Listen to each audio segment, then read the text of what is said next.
memang informasi Danis, yang aku kasih itu informasi sorry, sorry, nggak belum di itu ya, kedengeran.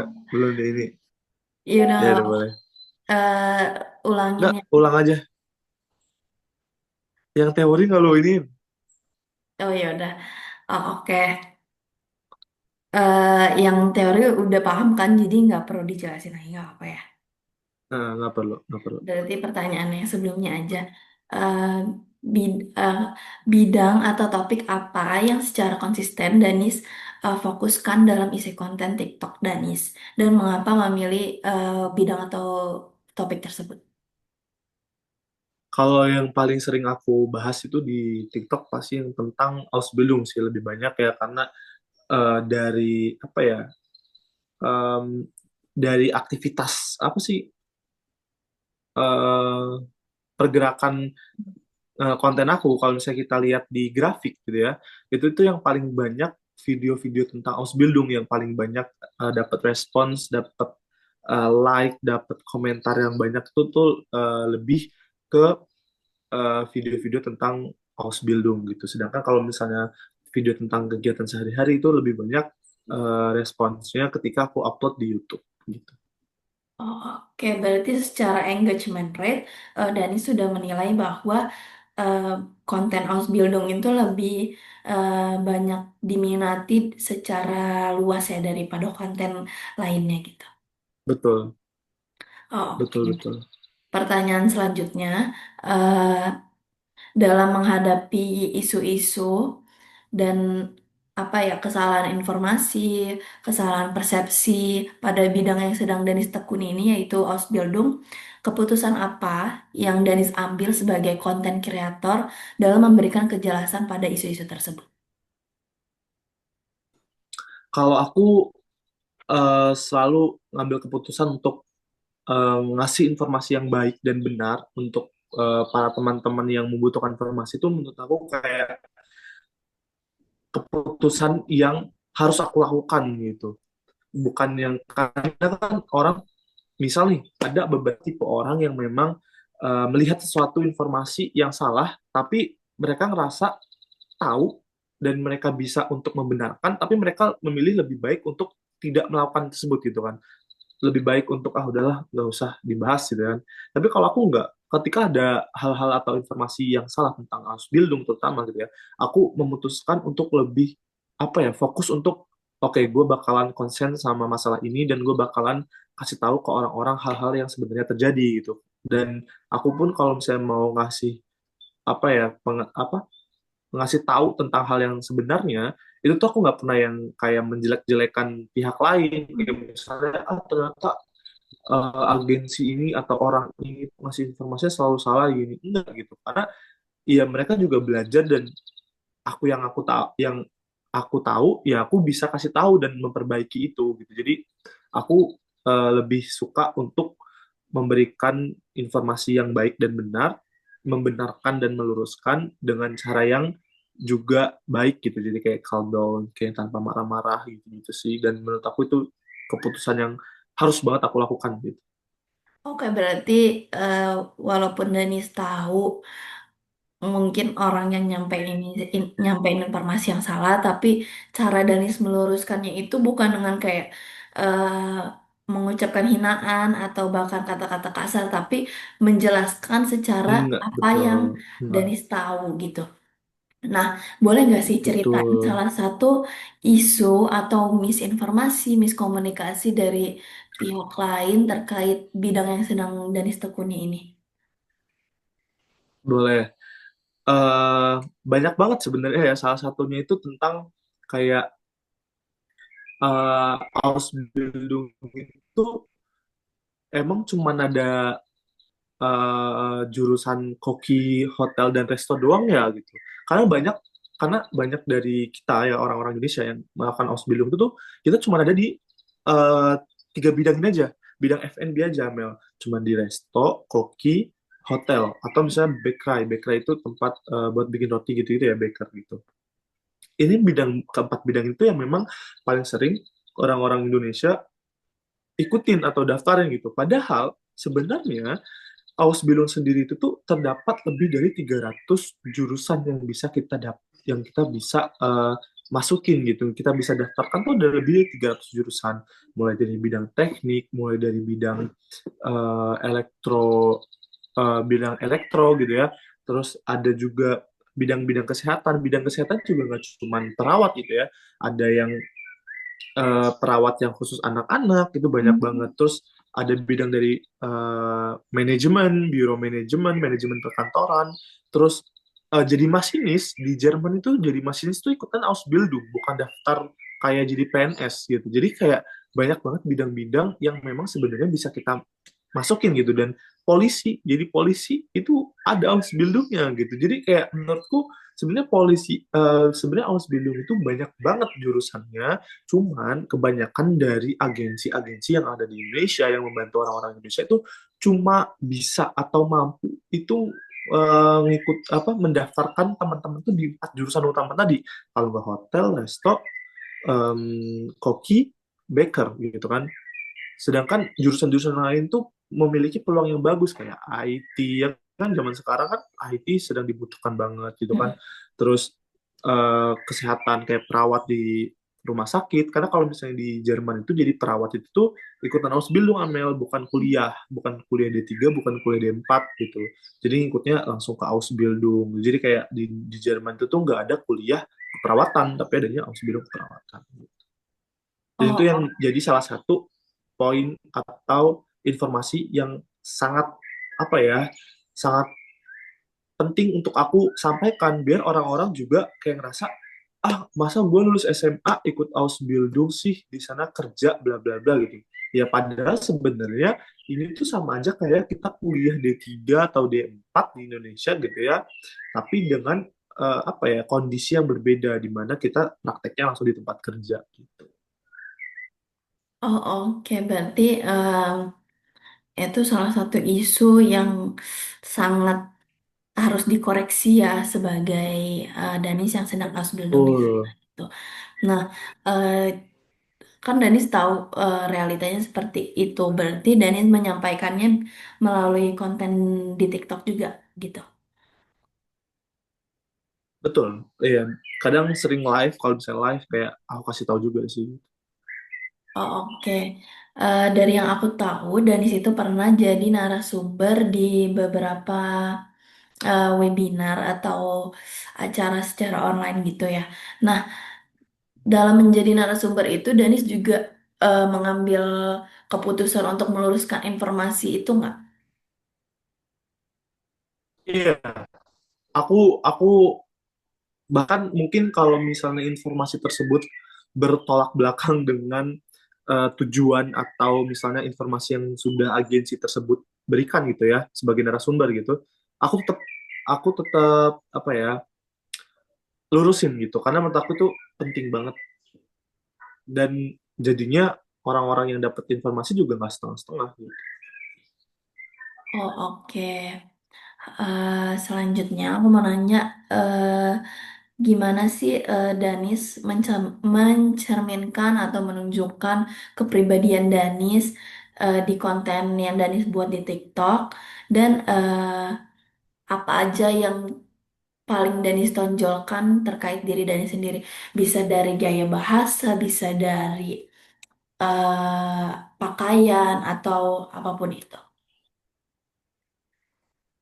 Sebenarnya selama dari awal konten pun yang aku tunjukin itu ya padanya diriku gitu ya kayak ya orang lihat aku di TikTok ya sama aja kayak orang lihat aku di in real life gitu jadi kayak nggak ada yang kepribadian yang berbeda yang aku tonjolkan untuk aku bangun konten di TikTok ini gitu cuman paling ada beberapa kayak misalnya menggunakan bahasa-bahasa yang baik gitu ya. Kalau misalnya di real life mungkin lebih ke kayak bercandaan yang lumayan kasar gitu ya. Dalam artian ya zaman sekarang gitu kan Gen Z gitu ya.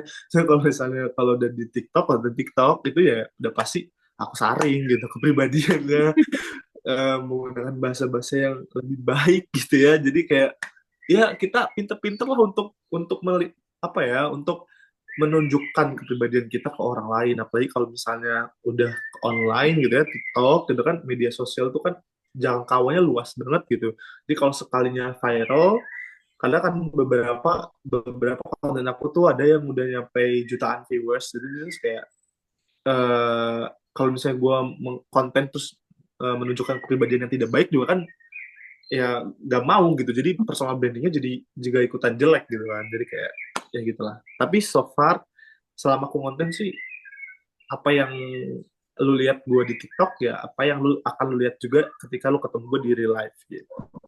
Oh, oke, berarti dari sendiri masih ini ya, ada pedoman di norma dan etika dalam menunjukkan kepribadian dari sendiri di TikTok gitu kan?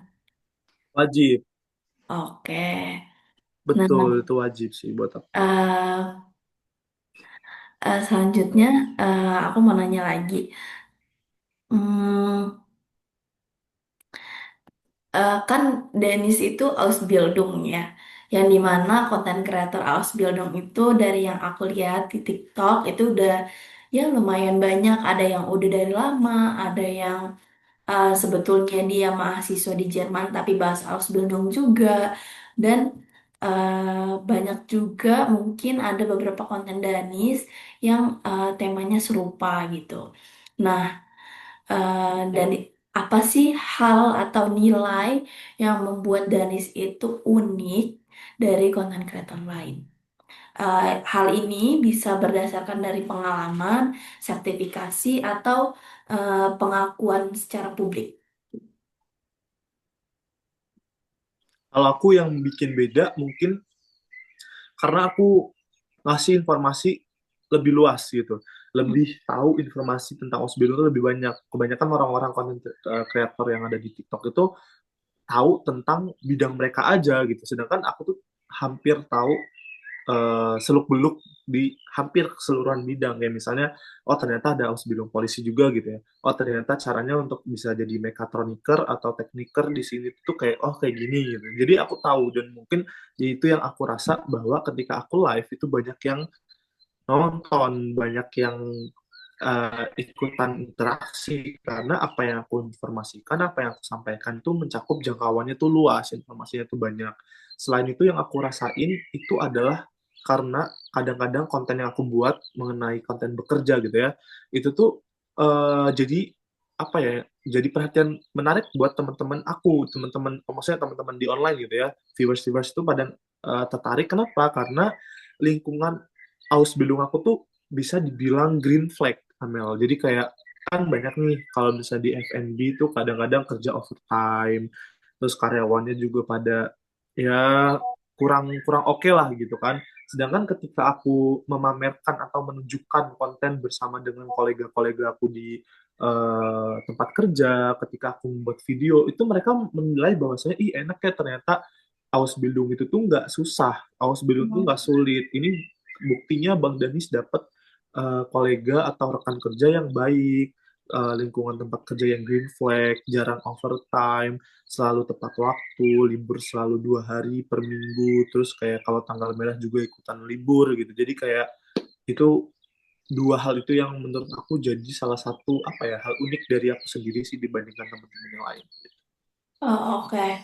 Ehm, jadi Dani sendiri itu pengen nyampein juga berarti ya ke viewers kalau semua orang itu bisa dan capable untuk mengikuti Ausbildung gitu ya. Dan informasi yang Betul Dani banget.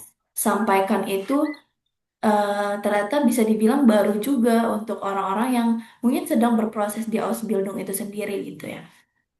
Betul, betul. Nah, dari beberapa konten aku udah lihat banget tuh konten-konten Danis udah banyak banget yang aku lihat. Nah, aku lihat ada satu konten menarik itu Danis ceritain pengalaman Danis praktikum di negara asal. Nah, apakah praktikum itu menjadikan hal yang berbeda dibandingkan konten kreator lain, atau bisa jadi itu hal yang bisa ditonjolkan dan meningkatkan kredibilitas Dani sendiri? Boleh ceritain? Betul. Itu mungkin jadi salah satu hal juga yang bikin aku lebih apa ya? unik atau misalnya menjadi salah satu hal pembeda antara aku sama teman-teman konten kreator yang lain itu kan. Karena sebenarnya Amel, yang namanya Ausbildung itu ada yang namanya Ausland Praktikum atau praktikum luar negeri. Jadi kita tuh sama, hak yang kita dapatkan tuh sama kayak anak-anak S1, S2, S3 yang ada di Jerman gitu. Kayak kita bisa ikutan praktikum luar negeri, kita bisa ikutan apa namanya pertukaran pelajar juga gitu. Karena kan kita juga sebagai seorang pelajar Ausbildung gitu kan. Nah, uniknya adalah waktu kita ditawarkan, karena kan tadi aku bilang salah satu keunikan yang lain adalah aku berada di lingkungan yang green flag gitu, dalam arti perusahaan yang aku tempati juga green flag baik dan lingkungannya juga oke gitu. Gak semua orang yang ikutan Ausbildung bisa dapetin kesempatan yang sama kayak yang aku dapetin untuk ngikutin program Ausland Praktikum atau praktikum luar negeri. Kenapa? Karena basicnya orang-orang itu tuh pada mikirnya kayak, oh udahlah nggak usah praktikum luar negeri, kamu kerja di tempat kita aja gitu, prakteknya di tempat kita aja, kita butuh duit. Ibaratnya tuh gitu, Meng. Amel. Ibaratnya tuh kayak gitu ya, Amel. Sedangkan kalau misalnya di tempat aku tuh bahkan malah HRD aku yang menawarkan kayak, kalian mau nggak kita ada program ternyata ada namanya Auslan Praktikum atau Praktikum Luar Negeri. Kalian bisa loh ngambil negaranya Indonesia biar kalian sekalian bisa pulang ke Indonesia dan segala macamnya gitu kan. Ya itu menjadi salah satu privilege bagi aku untuk menaik apa ya, menunjukkan bahwasanya oh ini loh Ausbildung, sebenarnya tuh Ausbildung seperti ini, bukan hanya kerja dan sekolah atau kerja dan apa segala macam yang orang-orang bilang gitu Pak. Tapi Ausbildung itu tuh ada poin plusnya gitu. Salah satunya ya Auslan lewat Auslan praktikum tersebut gitu. Karena nggak semuanya bisa dapat itu, dan poin pentingnya adalah untuk ikutin Auslan praktikum atau praktikum luar negeri ini itu kita dibiayai penuh oleh Erasmus. Jadi Erasmus itu kayak LPDP-nya Jerman gitu ya. Kalau misalnya di Indonesia kita punya LPDP, kalau di Eropa, di Uni Eropa itu kita punya Erasmus. Jadi dibiayai penuh oleh Erasmus, tiket pesawat di cover, terus kehidupan selama kita di Indonesia melaksanakan praktikum juga di cover. Terus ketika kita pulang udah balik ke Jerman, kita ngisi biodata, kita ngisi data diri, kita ngisi review, ibaratnya kayak cuman review gitu apa yang kita lakukan di Indonesia selama praktikum, apa yang kita lakukan, terus apa yang kita rasakan selama ikutin praktikum. Kita cuma ngisi data diri itu, kita dapat uang juga gitu, kayak dapat uang lagi, dan itu kayak wow lumayan banget gitu, kayak dalam arti mereka tuh sangat apa ya, aware, sangat eh, memberikan fasilitas yang sangat lengkap untuk kita juga sebagai Acubi, sebagai pelaku Ausbildung. Jadi kita nggak ngerasa dibeda-bedakan kayak Ausbildung mah lebih rendah daripada yang satu. Itu kayak menurutku enggak, sama aja kita. Kita punya hak dan kewajiban yang sama. Oke, menarik banget sih. Itu juga termasuk hal baru yang baru aku dengar karena mungkin aku sama Dani sempat punya ambisi yang sama dan hal Betul. seperti itu tuh sebetulnya eh, nggak disampaikan malah ya, bukan jarang disampaikan tapi Iya, nggak benar. disampaikan. Nah, jadi Betul. memang Danis ini dalam membuat konten sangat di luar bubble orang konten creator lain yang sedang Ausbildung. Nah, selanjutnya aku tuh melihat Danis sebagai konten kreator kan berarti harus tetap terlihat ya. Maksudnya harus terus naik. Dia ibaratnya secara statistik tuh Danis kalau turun ya nggak jauh banget dan harus kembali naik lagi kan untuk menjadi konten kreator itu sendiri. Nah, aku sempat lihat kalau Danis itu sempat bertemu dengan Menteri Perdagangan Indonesia, Pak Zulkifli Hasan, yang merupakan founder dari SMA Kebangsaan asal SMA Dani sendiri. Nah, apakah memiliki relasi dengan beliau dapat Dani manfaatkan untuk menjadi terlihat sebagai content creator?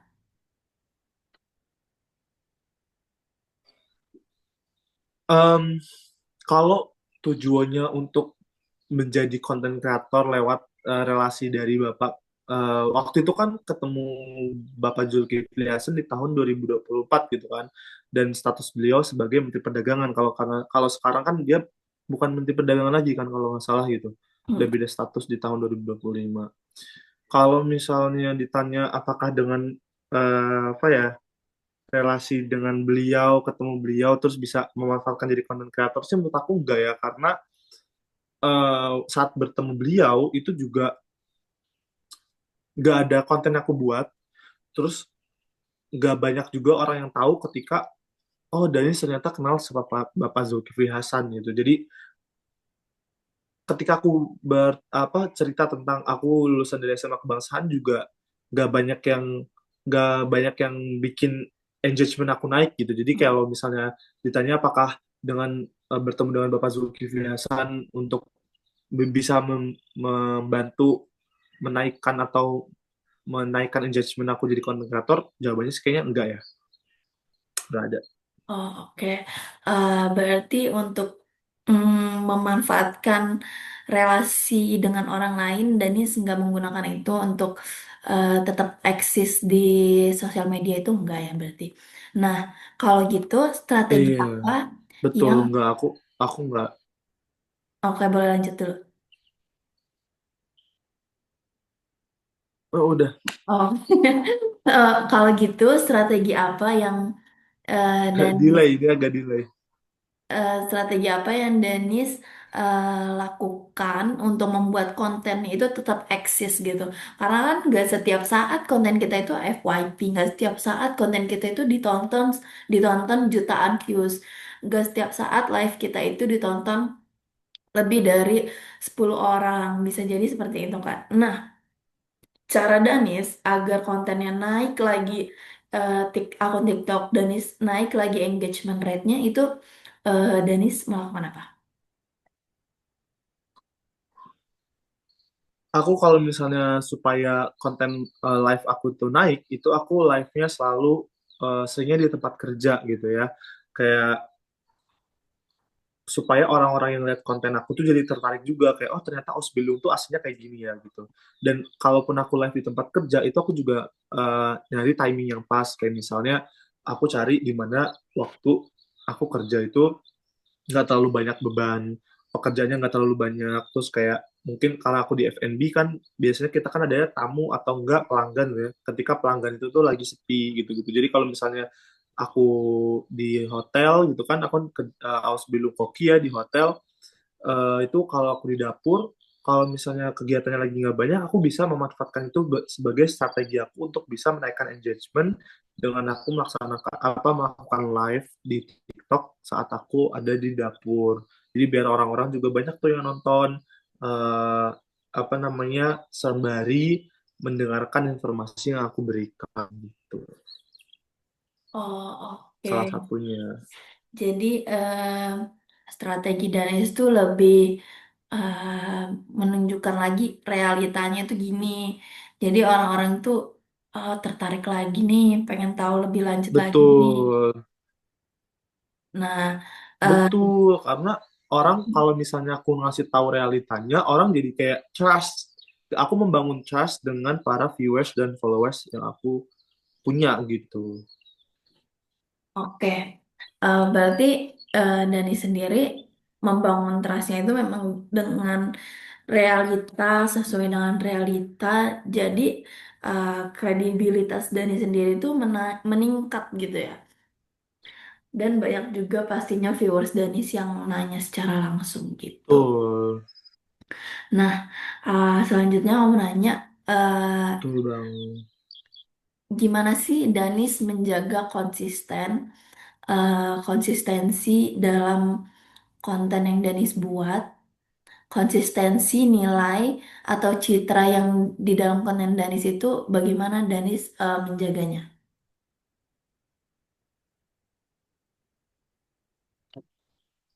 Aku kalau untuk menjaga konsistensi, karena kan kadang uh, ya aku Gen Z ya, terus kayak usia juga masih muda, jadi kadang suka overthinking, kadang emosi juga nggak stabil, kadang ada rasa malas yang dateng, kadang ada rasa semangat yang menggebu-gebu gitu kan, jadi nggak stabil kadang-kadang. Tapi untuk aku menjaga konsistensi agar aku apa ya memberikan informasi atau tetap menjadi creator gitu ya sebagai seorang creator yang mikro gitu. Jadi kadang aku harus pastikan minimal seminggu sekali aku upload video baru gitu. Walaupun sebenarnya ada beberapa struggle yang aku dapetin beberapa bulan terakhir di mana aku kayak eh, kadang 2 minggu sekali, kadang 2 minggu 2 kali, tapi mulai dari bulan lalu aku kayak komitmen lagi untuk oke minimal 1 minggu satu video aku harus upload ke TikTok, dan video yang aku buat juga bukan video yang asal-asal video tapi beneran yang video ada isinya, ada informasi pentingnya, ada manfaatnya untuk teman-teman atau followers aku. Oh oke, jadi walaupun mungkin Danis sempat nggak on track ya dalam konsisten di konten, tapi balik lagi dan di setiap konten itu isinya juga ada yang bisa didapetin bagi viewers nih gitu ya. Betul banget. Oke, hmm, selanjutnya kan Dani sendiri sadar ya dan paham betul bahwa kalau eh, di- dalam menjadi konten creator itu berarti bersamaan juga akan membangun personal branding bagi followers gitu. Nah, dalam membangun personal branding itu sendiri, individu atau konten creator itu harus melewati berbagai proses sebagai individu. Misal Danis melewati proses dari yang tadinya bukan Ausbildung, sekarang menjadi seorang yang menekuni bidang Ausbildung. Ataupun proses membuat konten yang menyesuaikan dengan keinginan target audiens. Misal ternyata target audiens Danis itu selain mereka ingin mendengarkan Ausbildung secara realita, mereka juga pengen visualnya itu misal menggunakan JJ gitu yang lagi tren sekarang ini. Nah, dalam membangun personal branding itu sendiri, proses mana saja yang sudah Danis lalui?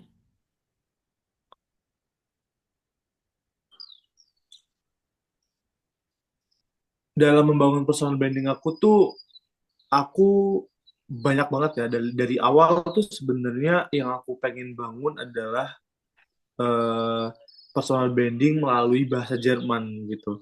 Karena dari awal juga kan memang konten aku tuh kan ada beberapa sedikit memberikan tips and trick mengenai belajar bahasa Jerman yang asik dan yang mudah dipahami gitu kan. Jadi dari awal itu aku membangun personal brandingnya lebih ke menggunakan bahasa Jerman yang baik dan benar, karena kebanyakan orang-orang di Indonesia ketika kita belajar bahasa Jerman gitu ya, itu kadang banyak pronunciation yang kita pelajari itu yang salah ketika kita nyampe ke Jerman dan kita baru sadar kayak misal oh ternyata orang Jerman itu tuh ngomong atau menyebutkan kalimat ini tuh seperti ini gitu ya, contoh kayak Uben, kalau kata kata latihan ya, latihan itu di Jerman bahasa Jerman itu Üben.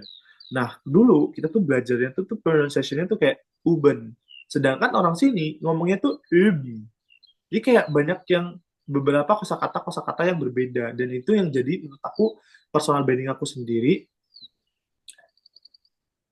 yang jadi personal branding aku ketika aku menggunakan atau membuat konten dengan menggunakan bahasa Jerman yang lumayan baik dan benar. Jadi orang kayak, ih, Bang Danis bahasa bahasa Jermannya bagus banget, keren banget gitu. Terus kadang ada beberapa dari mungkin yang memang sekarang aku juga ngikutin tren gitu ya. Kadang beberapa konten-konten aku juga aku padukan dengan JJ atau jedang jeduk atau velocity gitu ya, dengan kalimat-kalimat yang membangun dan memotivasi orang-orang untuk semangat berproses untuk ke Jerman gitu sih. Oke, Em, menarik sih ternyata secara individu Danis juga berusaha berkembang ya. Berkembang yang dimana awalnya impactnya ke diri Betul. sendiri, tapi ternyata setelah dibuat menjadi konten itu juga Sekarang berimpact dengan orang lain, menjadi ilmu baru, bahkan cuma penyebutan satu kata pun bisa betul. menjadi ilmu baru bagi penonton gitu. Oke, sebetulnya aku Betul. masih Betul punya banget. beberapa pertanyaan lain, tapi karena lagi-lagi Zoom kita remaining ya, jadi kita pindah Zoom lagi. Dan Danis, ini kayaknya jaringan kamu Boleh. agak agak low deh, soalnya patah-patah. Emang lagi mendung, jadi sinyal wifi-nya jelek. Oh, Sebenarnya Danis udah di Jerman atau Iya, masih di serius serius. di Amsel ya? Kok mendung? Ini Jerman dekat Kalianda dikit, San. Oh, Enggak, gue di pantes. jajaran Pahoman. Jerman tapi udah ke Bakauni dikit gitu ya. Hmm. Heeh. Oh Jajaran ya. Pahoman lah sana dikit. Ya udah kita end nanti kita sambung lagi ya.